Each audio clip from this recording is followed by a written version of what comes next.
Okay, welcome to IGNOU Pathways. Today we discuss the complete syllabus of MHI 02, जिसे हिंदी में आधुनिक विश्व कहते हैं.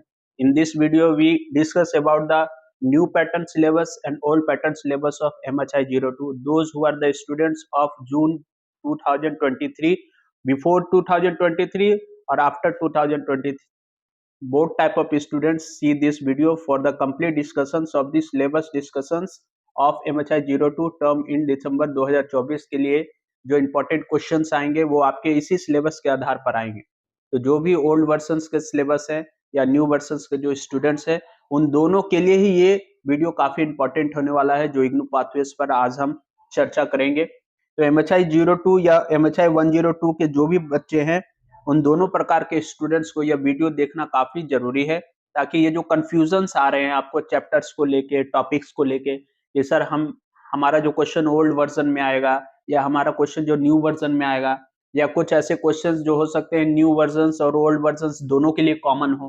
तो ये सारे जो कंफ्यूजन्स है वो आपका आज दूर हो जाएगा, ताकि हम इस कड़ी में देखेंगे कि भाग 1 और भाग 2 में जो हमने ये सब डिवीजन किया है. तो पहले जैसे कि ओल्ड स्टूडेंट्स जानते हैं, जो पुराने हिस्ट्री के बुक्स थे वो ब्लॉक्स में आते थे, खंड 1, खंड 2, खंड 3, खंड 4 ऐसे करके. अब वो ब्लॉक वाले सिस्टम को हटा दिया गया है. अब उस ब्लॉक वाले सिस्टम के जगह पे यूनिट का सिलेबस कर दिया गया है, यानी जो चैप्टर्स है वो डायरेक्ट ही पढ़े जाएंगे, उसमें किसी प्रकार का कोई सब डिवीजन नहीं होगा. तो ये माइनर जो कंफ्यूजन है उसको आज हम लोग इस वीडियो के माध्यम से दूर करेंगे.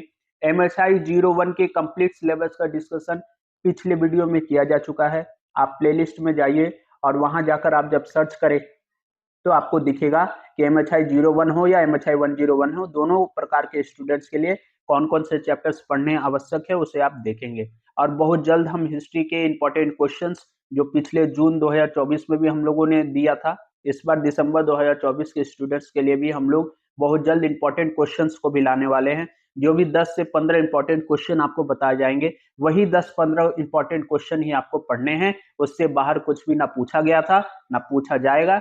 ठीक है, चलिए भाग 1 में हम देखते हैं कि पहला जो ये खंड है, आधुनिक विश्व के बारे में अवधारणा और पुनः जागरण और व्यक्तिवाद. तो पिछले स्टूडेंट्स को ये दो अलग अलग चैप्टर्स में पढ़ने पड़ते थे. इस बार क्या किया गया है कि इन दोनों ही चैप्टर को मिलाकर यूनिट 1 बना दिया गया है. जो आपके पास न्यू टाइप के सिलेबस होंगे, न्यू पैटर्न के जो बुक्स होंगे, उसमें आप देखेंगे कि दोनों ही टॉपिक को मर्ज करके यूनिट 1 में किया गया है. तो जो पुराने स्टूडेंट्स हैं उनके लिए ये आपको इकाई देखना है, इकाई 1, इकाई 2, इकाई 3, इकाई 4, 5, 6. ये जो लेफ्ट साइड में आप देख रहे हैं जो इकाइयां लिखी गई हैं वो सारे पुराने स्टूडेंट्स के लिए है, और नए स्टूडेंट्स के लिए हमने क्या किया है कि यूनिट लिख दिया है.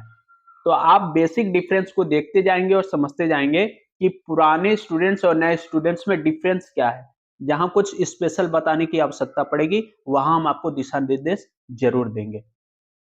चलिए आगे हम देखते हैं इकाई 2. देखिए चैप्टर्स 2 ज्ञानोदय और ज्ञानोदय की आलोचना. न्यू सिलेबस में इन दोनों चैप्टर को मिलाकर एक न्यू चैप्टर बनाया गया है जिसे यूनिट 2 का नाम दिया गया है. तो बदलाव यही हुआ है कि टॉपिक्स को आपस में मर्ज करके चैप्टर्स बना दिए गए हैं, और खंड जो है, ब्लॉक्स जो है, उसको हटाकर यूनिट का नाम दे दिया गया है. इसलिए किसी भी प्रकार से आपको घबराने की और परेशान होने की आवश्यकता नहीं है. इंपॉर्टेंट क्वेश्चन जो भी दिए जाएंगे वह दोनों बच्चों को ध्यान में रखते हुए बनाए जाएंगे. अब देखिए खंड 2 में आधुनिक विश्व और मूलभूत घटक को अगर हम देखें तो ये जो इकाई 4 है, सेम चैप्टर यूनिट 4 में ले लिया गया है. और यूनिट 5 जो है, इकाई 5, ये पुराने बच्चों के लिए इंपॉर्टेंट है, पर जो न्यू सिलेबस के बच्चे हैं यानी जून 2023 के बाद जो एनरोलमेंट किए हैं हिस्ट्री में, उन्हें पूंजीवादी अर्थव्यवस्था और इसकी आलोचना नामक चैप्टर को नहीं पढ़ना है. यानी यह चैप्टर जो है पूरी तरह से न्यू स्टूडेंट्स के बच्चों के लिए डिलीट किया जा चुका है. इकाई 6 में हम देखेंगे सामाजिक संरचना. ओल्ड बच्चों के लिए तो है ही, लेकिन न्यू बच्चों के लिए देखिए हमने क्रॉस लगा दिया है. यानी आप समझ गए होंगे कि ब्लॉक 2 के चैप्टर नंबर 5 और 6 जो है वो न्यू बच्चों को नहीं पढ़ना है, पुराने बच्चों का सिलेबस जैसे का तैसा ही है. क्योंकि हम जानते हैं कि मास्टर्स में जब भी हम एनरोलमेंट करते हैं तो एक बच्चों का एनरोलमेंट 4 साल के लिए वैलिडिटी होता है. तो जो बच्चे जून 2023 से पहले के एडमिशन वाले बच्चे हैं उनके लिए 2026 तक की वैलिडिटी के साथ पुराना सिलेबस ही चलेगा. चलिए आगे हम देखते हैं खंड 3 में ब्लॉक 3 की अगर हम बात करें, इसमें किसी प्रकार का कोई चेंजेस नहीं किया गया है. यूनिट 7 को यूनिट 5 में ले लिया गया है, यूनिट 8 को यूनिट 6 में लिया गया है, यूनिट 9 को यूनिट 7 में लिया गया है और यूनिट 10 को यूनिट 8 में लिया गया है। यानी आधुनिक राज्य और राजनीति, नौकरशाहीकरण, लोकतांत्रिक राजनीति, आधुनिक राज्य और जन कल्याण और राष्ट्रवाद, ये सारे जो चैप्टर्स हैं आपके सेम रखे गए हैं, बस इनको खंड के जगह पर यूनिट में समायोजित कर लिया गया है। खंड 4 की अगर हम बात करें, पूंजीवाद और औद्योगिकीकरण, इसमें आप देखेंगे तो 3 चैप्टर्स जो पुराने वर्जन्स के हैं उनको डिलीट किया जा चुका है। यानी वाणिज्यिक पूंजीवाद, समाजवादी पूंजीवादी औद्योगिकीकरण और अल्प विकास, ये 3 चैप्टर यानी यूनिट 11, यूनिट 12 और यूनिट 14 को हटा दिया गया है पुराने सिलेबस से और न्यू सिलेबस में सिर्फ एक चैप्टर को रखा गया है जिसे यूनिट 10 में समायोजित किया गया है, जिसका नाम है समाजवादी औद्योगिकीकरण। यानी खंड 4 के सिर्फ एक चैप्टर जो है वो न्यू वर्जन्स के स्टूडेंट्स को पढ़ना आवश्यक है। अब हम देखेंगे भाग 2 में, यानी आप जानते हैं हिस्ट्री के सेक्शंस को हमेशा 2 पार्ट में डिवाइड किया जाता है, तो भाग 2 में क्या कुछ चेंजेस है उसके बारे में हम चर्चा कर लेते हैं। अगर आप हमारे इस चैनल पर नए हैं, पहली बार इस चैनल से जुड़े हैं, तो कृपया कर बेल आइकन बटन को दबा लें और इग्नू पाथवे से जुड़ जाए, क्योंकि बहुत जल्द ही हम एक नई सीरीज के साथ, एक नए उमंग के साथ नए वीडियोस लाएंगे जिसमें आपको इंपॉर्टेंट क्वेश्चंस दिए जाएंगे। जैसे 2024 में सफलता मिली है, वैसा ही सफलता आपको दिसंबर 2024 के एग्जाम में भी लेना है। यूरोप का विस्तार, ब्लॉक 5 में अगर आप देखेंगे तो सिर्फ एक चैप्टर्स जो पुराने हैं उसको हटाया गया है, विजय और अधिग्रहण। इकाई 16, 17 और 18 को जैसे के तैसा रखा गया है, यानी 16 चैप्टर को 14 में कन्वर्ट किया गया है, 17 चैप्टर को 11 में कन्वर्ट किया गया है, 18 चैप्टर को 12 में कन्वर्ट किया है और 19 चैप्टर को 13 में कन्वर्ट किया गया है। यानी खंड 5 के जो 4 चैप्टर्स है उसको समायोजित किया गया है और एक चैप्टर्स को पूरी तरह से डिलीट किया जा चुका है। लेकिन जो हमारे पुराने वर्जन्स के स्टूडेंट हैं, जो जून 2023 से पहले के एनरोलमेंट के बच्चे हैं, उनके लिए ये सारे सिलेबस आपको पढ़ने हैं। खंड 6 की अगर हम बात करें, ब्लॉक 6 में आप देखेंगे अंतरराष्ट्रीय संबंध, इसमें 3 चैप्टर्स थे उनको एक साथ मर्ज किया गया है। राष्ट्र और राष्ट्र संबंध जो यूनिट 15 में लिया गया है और 20वीं सदी की राजनीतिक प्रतिद्वंदिता इसको यूनिट 16 में लिया गया है। एक ध्रुवीय विश्व और विरोधी धाराएं जो है वो से नेक्स्ट चैप्टर में मर्ज किया गया है, जिसके बारे में हम आगे चर्चा करेंगे। खंड 7 की अगर हम बात करें, जिसमें रिवोल्यूशंस आपको पढ़ना है, ये 4 रिवोल्यूशंस पुराने बच्चों को भी पढ़ना था और नए बच्चों को भी पढ़ना था, जिसमें राजनीतिक क्रांति, जिसे फ्रांस की क्रांति हम कहते हैं, जो आप स्कूल्स में भी पढ़ चुके हैं, उसके बारे में यूनिट 3 में चर्चा की गई है। तो आप यूनिट 1, 2 के बाद आपको चैप्टर नंबर 23 पढ़ना है। जो 23 चैप्टर नंबर है वो यूनिट 3 में नए बच्चों के लिए समायोजित किया गया है।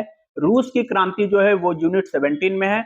इसके अलावा एक न्यू चैप्टर जो है यूनिट 18 नए बच्चों के लिए है, पुराने बच्चों को इसको नहीं पढ़ना है, वो है साइंस एंड इम्प्लीकेशंस, यानी विज्ञान और उसकी प्रतिद्वंदिताएं, जो चैप्टर्स 18 में है। ये सिर्फ और सिर्फ न्यू बच्चों को पढ़ना है, पुराने बच्चों को इस पे ध्यान नहीं देना है।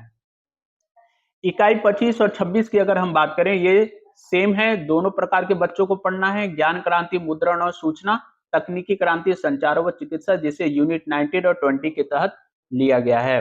अब हम आते हैं अपने खंड 8 यानी ब्लॉक 8 में, हिंसा और दमन।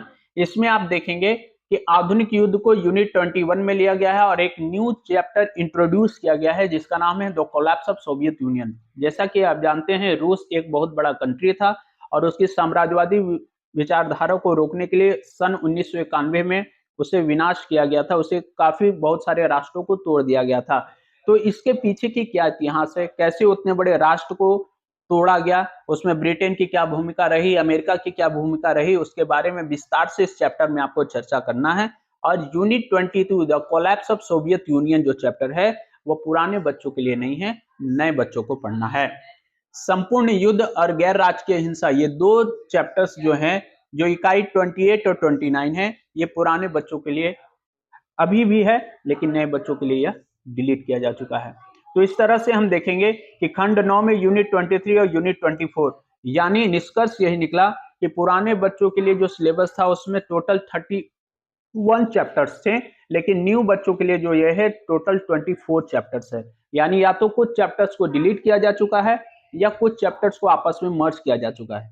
तो घबराने की कोई आवश्यकता नहीं है, चाहे वो हमारे पुराने व्यूवर्स हो या नए व्यूवर्स हो, चाहे हमारे पुराने सब्सक्राइबर्स हो या नए सब्सक्राइबर्स हो, चाहे हमारे हिस्ट्री के पुराने स्टूडेंट्स हो या नए स्टूडेंट्स हो, दोनों प्रकार के स्टूडेंट्स के कंफ्यूजन को दूर करते हुए इस प्रकार न्यू पैटर्न, न्यू सिलेबस के आधार पर क्वेश्चंस बनाए जाएंगे और उसमें इस प्रकार से समायोजन किया जाएगा ताकि आप किसी भी प्रकार के कंफ्यूजन को अपने दिमाग में ना रखते हुए सिर्फ और सिर्फ एग्जाम पे फोकस करेंगे। आपको क्वेश्चंस जो इंपॉर्टेंट पिछले बार भी बताए गए हैं, इस बार भी बताया जाएगा और इसमें यह ध्यान रखा जाएगा कि किसी प्रकार की कोई दुविधा आपके मन में ना हो। अगर आप इस चैनल पर नए हैं, चैनल को लाइक करें, सब्सक्राइब करें और इस प्रकार से हमें सहयोग करें। आपका प्यार और आपके सपोर्ट का हमें आगे भी जरूरत पड़ेगी। धन्यवाद।